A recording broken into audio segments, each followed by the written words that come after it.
চলছে দুপুরের রান্নার প্রস্তুতি। চলছে মাংসের কালা ভুনা রান্না করার প্রস্তুতি।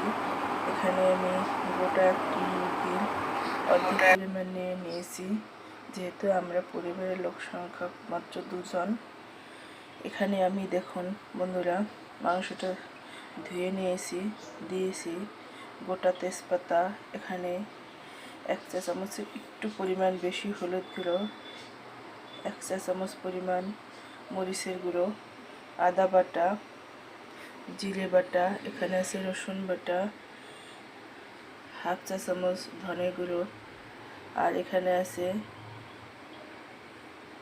কালো ভুনা করার মশলা 1 চা চামচ পরিমাণ, আর দিয়ে দেবো এখন স্বাদ মতো লবণ এবং সরিষার তেল দিয়ে ভালো করে মাখিয়ে নেব। আর এখানে নিয়েছি আমি কয়েকটা সাদা গোলমরিচ, এগুলো আমি গুঁড়ো করে দিয়ে দেব।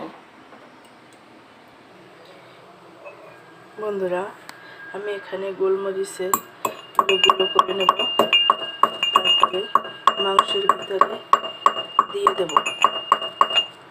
তো বন্ধুরা রান্নাটি শেষ পর্যন্ত দেখার জন্য আমার পাশে থাকুন। বন্ধুরা এখানে মাংস রান্না করার জন্য আমি জিরা ফোড়ন দিয়ে দিয়েছি, আর দিয়েছি শুকনো মরিচ। এখানে আমি এর ভিতরে পেঁয়াজ কুচিগুলো দিয়ে দেব, লাল লাল করে পেঁয়াজগুলো ভেজে নেব। বন্ধুরা আমার পেঁয়াজটা প্রায় ভাজা শেষ, এর মধ্যে দিয়ে দেব কুচি করে রাখা টমেটো। এখন টমেটো দিয়ে একসঙ্গে খানিকক্ষণ ভেজে মাংসগুলো মাখিয়ে দিয়ে দেব। বন্ধুরা আমি মাংসগুলো কড়াইয়ে দিয়ে দিচ্ছি এবং খানিকক্ষণ কষিয়ে ঢাকনা দিয়ে ঢেকে দেব। বন্ধুরা ঢাকনা দিয়ে ঢেকে দেওয়ার পর দেখুন মাংস থেকে জল বেরিয়ে এসেছে। এখন আমি আবার ঢাকনা দিয়ে ঢেকে খানিকক্ষণ জাল করে নেব।